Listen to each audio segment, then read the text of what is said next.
Here I sped up some of George Pell's remarks because he speaks like a fucking slug. I spoke for 10 minutes talking about the intellectual patterns, the beautiful principles, fantastic equations, the miracles of life that exist within the universe, and to say that they require to be understood an intelligence.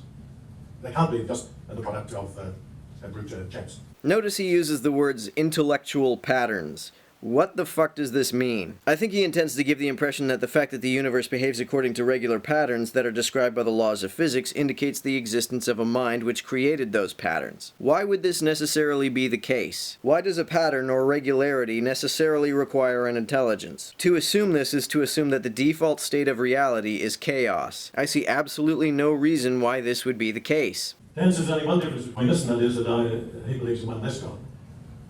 Now, I prefer to put it another way. I'm offering an explanation, and so far what Dan has done is just offered an affirmation. God is no more of an explanation than magic is. An explanation, or a good explanation at least, is a falsifiable idea about how something works that allows you to make testable predictions about how that thing will behave in the future. God, as a concept, simply does not do that. God cannot be used to give any such predictions about the universe that cannot also be given by much simpler naturalistic theories. Now, of course, I realise that atheists exist. And whatever I meant by without, or whatever the title means, without God we are nothing, is not true in that sense. My claim is that without God there is nothing. Stuff exists, therefore God. Sounds logical, right? We can't define God, because to define, you put person in a species. We can't, but we can say useful things about God. God is intelligent. God is spiritual. What does it mean to say that God is spiritual? And on what fucking planet would such an assertion be even remotely useful? There's no definition of the spirit. With the kids, I say, think of your parents' love for you. It's very real, very powerful, quite invisible. Honour, forgiveness, disgrace, they're all powerful, spiritual realities. I think they're all emotions carried out by the brain, but even if that were not the case, these are only examples of what you think are spiritual things. You still haven't given a definition of what spiritual means. George makes another assumption in his remarks that that which is mental is non-physical. I don't think anyone supports that claim. I think believers might support that claim.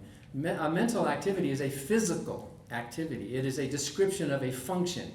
Thoughts are not things, they are functions. It'd be like me saying digestion is a thing. Digestion is just a label for the function of an organ. Thoughts and mental processes are labels, it's a label for functioning of an organ. You cannot have thoughts without some kind of an organ functioning. If the stomach disappears, digestion disappears. If the brain dies, our thoughts die. Mental activity is not immaterial.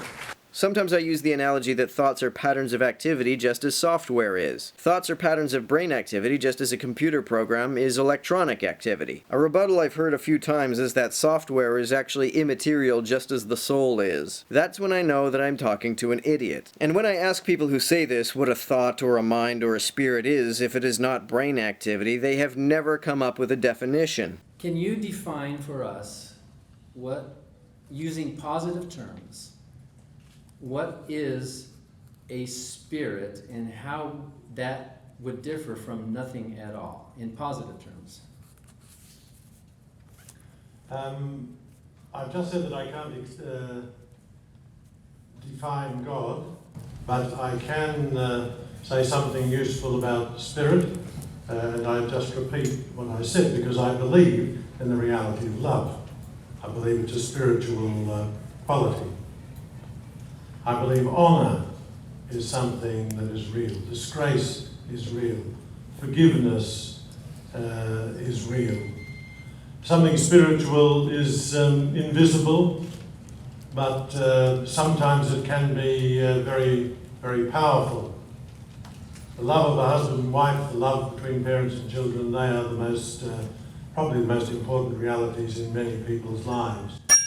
They are spiritual realities. See? Those are just examples. An example is not a definition. The French adventurer and writer, Minister for Culture under de Gaulle, André Malraux, said that no atheist can explain the smile of a child. That's really dumb.